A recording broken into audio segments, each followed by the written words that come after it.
Salam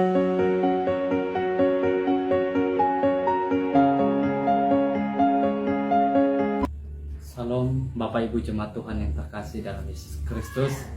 Hari ini kembali lagi bersama saya EN Gerson, saya dari STT Paulus Jakarta. Dan pada hari ini kita akan merenungkan firman Tuhan. Namun sebelum itu, mari kita berdoa. Allah Bapa kami dalam kerajaan surga, berkati kehidupan kami, berkati firman Tuhan yang akan kami renungkan secara bersama-sama pada saat ini. Biarlah curahan berkat Tuhan melalui firman Tuhan pada saat ini. Dalam nama Yesus. Amin. Salam Bapak Ibu Jemaat Tuhan yang terkasih dalam Yesus Kristus. Hari ini saya akan rindu berbicara mengenai Yesus, sumber kebenaran dan kehidupan. Mari kita baca firman Tuhan dalam Yohanes pasal 14 ayat yang ke-6. Firman Tuhan berkata, kata Yesus kepadanya, Akulah jalan dan kebenaran dan hidup. Tidak ada seorang pun yang datang kepada Bapa kalau tidak melalui aku. Saudara-saudara yang terkasih dalam Yesus Kristus, yang akan menjadi tema renungan bagi kita pada saat ini, yaitu Yesus, sumber kebenaran dan kehidupan kekal. Saudara-saudara yang terkasih atau Bapak Ibu Jemaat Tuhan yang terkasih, yang menjadi pokok bahasan atau menjadi renungan bagi kita pada saat ini, ialah Yesus menjadi satu-satunya sumber kebenaran dan kehidupan kekal bagi kita. Sejak keberadaan manusia ketika diciptakan oleh Allah, Allah sudah memberikan kehendak bebas bagi mereka. Namun apa yang kita perhatikan bahwa kehendak bebas ini yang diberikan kepada mereka menyalahgunakan. Yaitu mereka memilih untuk jatuh atau memilih jalan kebinasaan atau memilih jalan kehancuran bagi kehidupan mereka. Kita bisa perhatikan dalam kasus atau peristiwa Adam dan Hawa.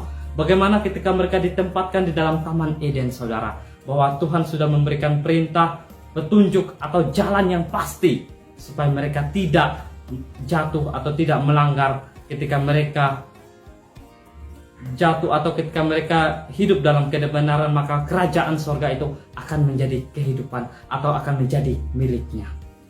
Dalam hal ini bahwa kalau kita perhatikan dalam keadaan sekarang Bapak Ibu Jemaat Tuhan, bahwa dunia menawarkan hal-hal yang begitu indah sehingga itu membuat manusia jatuh, sehingga membuat manusia kadangkala jatuh dalam keadaan atau salah jalan.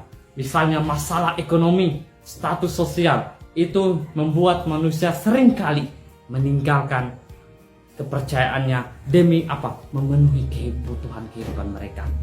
Saudara-saudara yang terkasih, ayat ini dalam Yohanes 14 ayat 6 menjelaskan bahwa Yesus satu-satunya jalan kebenaran dan kehidupan yang kekal. Jalan itu adalah hal yang harus kita peroleh Bapak Ibu Jemaat Tuhan. Dan ada yang harus kita kerjakan sebagai orang percaya agar kita memperoleh jalan dan hidup yang kekal itu. Bapak Ibu Jemaat Tuhan yang terkasih, Yesus adalah sumber jalan dan kebenaran dan hidup itu.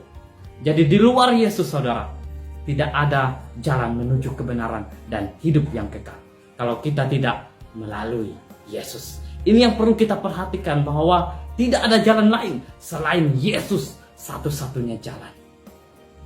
Saudara-saudara terkasih, bahwa dalam firman Tuhan pada saat ini, bahwa mengenai kebenaran, bahwa kita harus merenungkan firman Allah, bahwa kita yang harus kita kerjakan, yang itu kita harus mencari Yesus. Kita bisa memperhatikan dalam Yeskiel pasal 29 ayat yang ke-12, ayat 13 dan ke-14.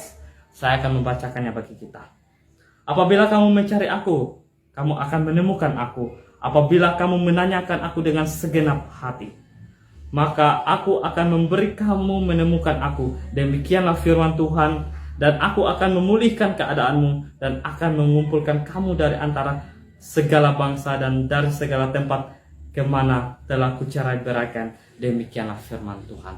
Bahwa saudara yang terkasih, bahwa mencari Yesus merupakan sumber kebenaran firman Allah. Jadi dalam Yeremia 29 ayat 13-14, bahwa ketika kita mencarinya dengan membangun hubungan intim dengannya, yaitu melalui penyerahan diri kehidupan kita, atau melalui persekutuan kita, melalui berdoa, memuji, dan menyembahnya, maka Ia akan memberikan kita untuk menemukannya, dan Ia akan memulihkan keadaan kehidupan kita. Supaya apa? Supaya kita kembali di jalan yang benar. Saudara yang terkasih dalam Yesus, jika kita sudah kembali di jalannya, maka kita harus memelihara firman-Nya di dalam kehidupan kita sehari-hari. Dengan apa? Yaitu perenungan firman dalam kehidupan kita, agar kita menerima kehidupan yang kekal. Kita bisa baca dalam Yakobus pasal 1 ayat yang ke-20. 1. Firman Tuhan berkata, sebab buanglah segala sesuatu yang kotor dan kejahatan yang begitu banyak itu, dan terimalah dengan lembut firman yang tertanam di dalam hatimu, yang berkuasa menyelamatkan jiwamu. Jadi Bapak Ibu, dalam hal ini bahwa firman itu kita harus pelihara dan kita harus lakukan dalam kehidupan kita. Kenapa? Karena firman itu yang menopang kita agar kita tidak mudah jatuh, atau kita tidak mudah goyah, atau kita tidak mudah kehilangan arah terhadap tawaran dunia ini. Kiranya melalui firman Tuhan pada hari ini menjadi berkat bagi kita semua, dimanapun kita berada, bahwa Yesus jalan menuju kebenaran dan kehidupan yang kekal. Maka kita harus mencari Dia, kita harus mencari Yesus, kita harus memelihara firman-Nya, agar kita menerima dan menemukan jalan kehidupan yang kekal. Amin. Tuhan Yesus memberkati kita semua. Salam.